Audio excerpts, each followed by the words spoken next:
Now we would explain this sonnet line by line, verse by verse, and understand the meaning of this text. The first verse reads, I don't love you as if you were a rose of salt. Now that's an abrupt beginning, and that's a strange statement, that I do not love you as if you were a rose of salt. Now, the traditional comparisons of the beloved in the poetry would be comparing them to rose, comparing them to moon, comparing them to stars, comparing them to the beautiful things, beautiful objects of the world, and then telling them कि हम आपसे इस तरह मोहब्बत करते हैं कि जैसे कोई गुलाब को देख के मोहब्बत करता है, जैसे चांद को देख के वो प्रसन्न होता है, जैसे सितारे की चमक से वो महजूज होता है, इस तरह से मैं तुमसे मोहब्बत नहीं करता. I don't love you like the rose of a salt. Now this rose of a salt is a reference to a rose which could grow besides the ocean, and it has that the content of the salt because the water in the ocean is so salty. And the other thing he says, or he uses, is topaz. I don't love you as if you were a rose of salt, topaz, or arrow of carnation.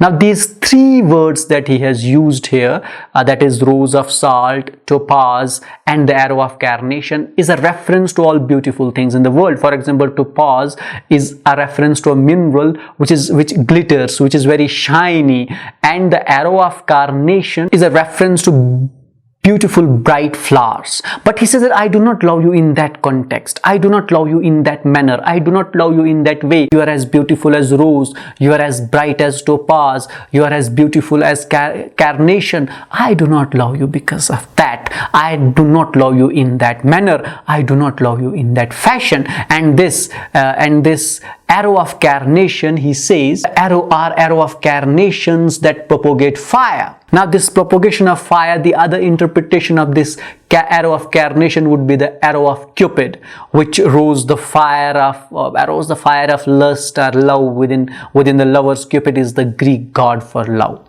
So these were the first two verses of this sonnet, and the comparisons are obscure, the comparisons are strange, that he is taking a very unconventional path of expressing his love to his beloved, to his wife. He says that I love you, but I do not love you as if I see a rose in you, as if I see a topaz in you, as if I see an arrow of carnation in you. I do not see any such thing in you. I love you as one loves certain obscure things. Now he answers in the third line that how does he love his wife.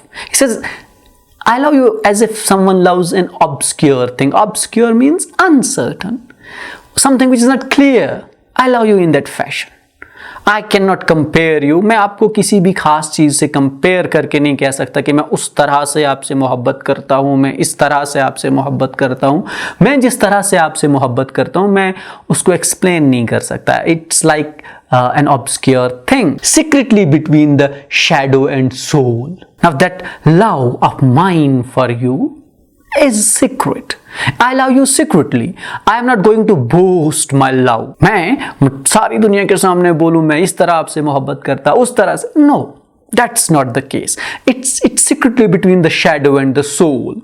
The soul is unknown to the world, so is the shadow. So he says that इस तरह से मैं तुमसे मोहब्बत करता हूँ कि जो obvious नहीं है, जिसको लोग देख नहीं सकते, जिसको जान नहीं सकते, और मैं उसको boastfully सब दुनिया के सामने नहीं बता सकता कि मैं तुमसे ऐसे मोहब्बत करता या मैं तुमसे वैसे मोहब्बत करता. मैं तुमसे कैसे मोहब्बत करता हूँ, जैसे कि लोग obscure चीज़ों के साथ मोहब्बत करते हैं, जो उतनी attractive ना भी हूँ फिर भी उनसे मोहब्बत करते हैं. I love you as the plant that doesn't bloom but carries the light of those flowers hidden within itself. The imagery is strange in this sonnet. आप images देखो कि मैं तुमसे कैसे मोहब्बत करता हूं, उस पेड़ की तरह जो फल नहीं देता लेकिन बर्ड्स का, फूलों का बोझ उठाता है. जो ही स्प्रिंग आए, जो ही स्प्रिंग का सीजन आए तो उस पे फूल खिलते हैं उस पेड़ पे, लेकिन बाद में वो पेड़ फल नहीं देता. तो जिस तरह लोग उस पेड़ से भी मोहब्बत करते, मैं वैसे ही तुमसे मोहब्बत करता.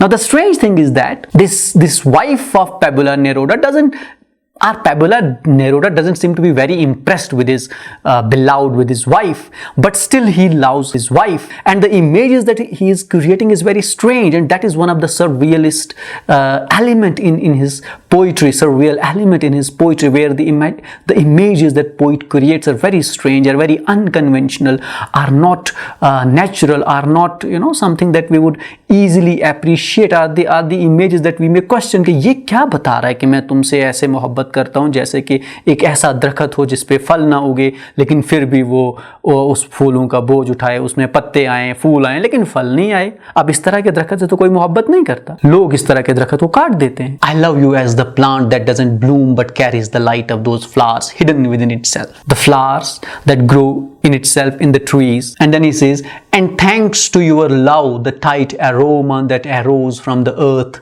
lies dimly in my body. And then he thanks her for all that she has given him.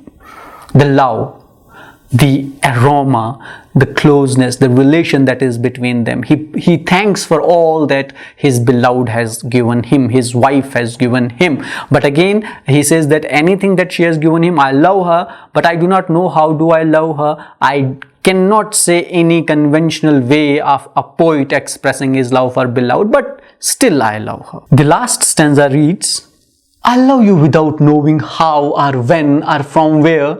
I love you directly without problems or pride. मैं नहीं जानता कि मैं तुमसे कैसे मोहब्बत करता हूँ, कब से मोहब्बत करता हूँ, कहाँ से मोहब्बत करता हूँ, बस मैं तुमसे मोहब्बत करता हूँ, और जो मैं तुमसे मोहब्बत करता हूँ उसमें मुझे कोई प्रॉब्लम नहीं है, उसमें कोई गुरूर नहीं है, उसमें कोई फख्र नहीं, उसमें कोई ऐसी बात नहीं, बस मैं तुमसे मोहब्बत करता हूँ। अब इसकी एक्सप्लेनेशन नहीं दे सकता। I cannot explain it. I cannot explain how I love you, why I love you, where I love you. The fact is that I love you, and I love you without any problems. I love you without any pride. I love you like this because I don't know any other way to love. अब अगर आप मुझसे पूछो कि मैं तुमसे ऐसे मोहब्बत क्यों करता, तो भाई मुझे कोई और तरीका नहीं आता मोहब्बत करने का. This is the only way that I know to love a person. I don't know any other way. That could be a reason why I love you in such an unconventional manner, in such an unconventional method, in such an unconventional way, because this is the only way that I know of, except in this form in which I am not nor are you. बस एक यही तरीका है जिससे मैं आपसे मोहब्बत करता हूँ, और एक ऐसी मोहब्बत जिसमें ना मैं हूं ना तुम हो. We are not in our exact forms, but this is how we love one another. So close that your hand upon my chest is mine, so close that your eyes close with my dreams. और इस अजीब सी मोहब्बत से एक रिश्ते में हम बंधे, और इस अजीब सी मोहब्बत ने हमको इतना करीब किया कि तुम अगर मेरे सीने पे अपना हाथ रखो तो मैं समझता हूँ कि जैसे वो मेरा हाथ हो, और अगर तुम आंखें बंद करो तो उसमें ख्वाब मेरे हो. So that is the way that I love you. We do not know any other way, but the way that I have loved you, the way that you have loved me, and we have ended in a relation wherein we have come so close that we are inseparable now. You keep your hand on my chest is like it's my own hand, and if you close your eyes, you sleep, your eyes see my dreams, my eyes see your dreams, and that's the closeness that we have had through this love. But this love of ours is very strange, is obscure, is unconventional. It is so because I don't know of any other way of loving you, of expressing my emotions, of expressing my love. That was the sonnet number 17 from 100 Love Sonnets by Pablo Neruda. The theme of this sonnet is love. The theme of this sonnet would be unconventional love. This sonnet has got surrealist elements because the images that he has created are very unconventional.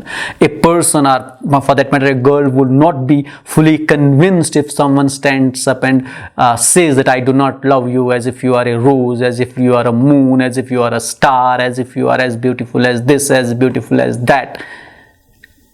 She's not going to be convinced. But this is what this sonnet is all about, and this is what surrealist poetry was all about.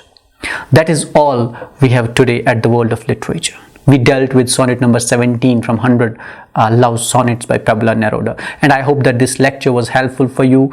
You were able to understand the message of the poem. Don't forget to comment, like, share and subscribe the World of Literature. Thank you for watching, and keep watching the World of Literature for more interesting stuff.